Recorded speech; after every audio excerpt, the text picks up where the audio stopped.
This time, exactly 1 year ago, we were all anxiously awaiting the landfall of Hurricane Ian. The storm made landfall at 4:35 in the afternoon, just south of Punta Gorda in Charlotte County. We received nearly 2 feet of rain in some spots because of that storm. And Ian crossed through Central Florida, leaving devastating impacts for so many communities here. That storm causing more than $112 billion in damage across the country and claiming 150 lives. This was such a wild storm to cover. I know, one of the biggest of all of our careers. That's why Chief Meteorologist Tom Sorrells joins us now. And Tom, we do want to get your thoughts on Ian, but first we want to take a look back at some of those memorable images throughout our 37 hours of coverage on air. And this was the scene all over Central Florida, from Ardenville's apartments to the streets of downtown Kissimmee to Geneva, Lake Harney, the Good Samaritan Village in Osceola County. Water everywhere. People were left out of their homes. Some lost everything. A year later, many still struggling to get repairs made. And Tom, just looking at these images, I heard you sigh when they popped up, and I think we all felt kind of that sinking feeling in our stomach, because, and so many people still recovering. I mean, you call this a generational storm, and it was such a strange storm to cover. I know you covered Charlie and all the storms in 2004, so did I. This was so bizarre to cover. It was really different, and you're right, seeing that video makes my stomach hurt. Yeah. You had the same reaction. Yeah, because when the sun came up, that's when we were just horrified. See, the water inundation was everywhere. It is a generational storm, and what I mean by that, and what I tried to explain by that, is that it was going to be something that was different than anything you've been through before. And for people who experienced it, you'll always use that as a reference point. I always go back, everything is biographical, you know, in your own life. And you talk about, well, I remember this, I remember that. It was my guidepost or my tent post of what a hurricane is, what a hurricane can do. And the first big storm I was ever in was Hurricane Hugo in 1989. And we started talking about life before Hugo and life after Hugo.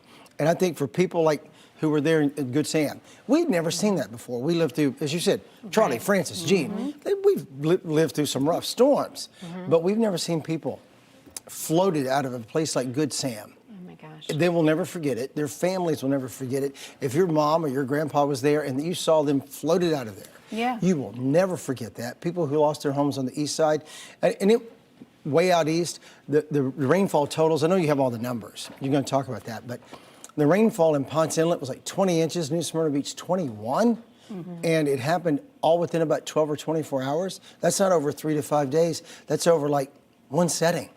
I will never forget Lewis Bolden out in Kissimmee covering and interviewing people talking about having to swim out of their windows of their homes. Yeah, people started to trickle into the live shot explaining what they were what was happening on that small cul-de-sac they were on that was flooding in the darkness. Yeah, I remember when the light came up, that's when we saw like the airboat. You went out in the chopper. What was that like? I did go in the chopper. Now that was after everything rained out. I went up in the chopper, and I was stunned.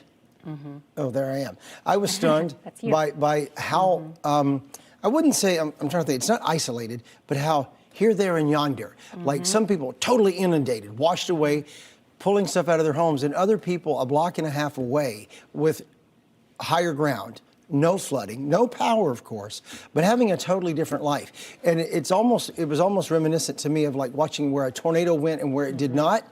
Where did the water flow and where it did not? Look, those two lakes are joined together. The people in the middle there, they're devastated. The people farther out from it are not. So what happened where it was designed and set up that way? This thing flooded so much in places that you never would have expected. I have a friend who's an engineer at Universal, and off the record, like I can't quote him, but I can quote him without saying his name, they flooded. And that was part of the reason they stayed so far behind and closed for so long, is that part of the park flooded. Now, these guys are smart. These guys, you know, they're never the dumbest guys in the room. They're engineers who build stuff, and they had flooding issues. So it was generational. It was different than anything we'd ever seen before. And you talk about climate weirdness. That's a phrase you use. Sometimes we have seen storms changing and things changing. Do you think we can expect more, you know, bizarre storms like that? I really think that's part of the issue and part of the big deal. It's not going to be just, oh, wow, we're so hot, or wow, we're so cold. Climate change is going to be climate weirdness. And part of the weirdness is that our tropical impacts are going to be torrential. And I can't really say, hey, This particular storm was because of climate change, but it certainly is indicative of what we can expect in the future. It's not like the storms are going to be bigger, bolder, meaner, stronger, or have super duper high winds. This one did, but they don't all, but they will all be packing more of a water punch. And remember, you can bunker in from the wind, but you got to run from the water. You have to get away from it. And that's going to be an issue for us going forward.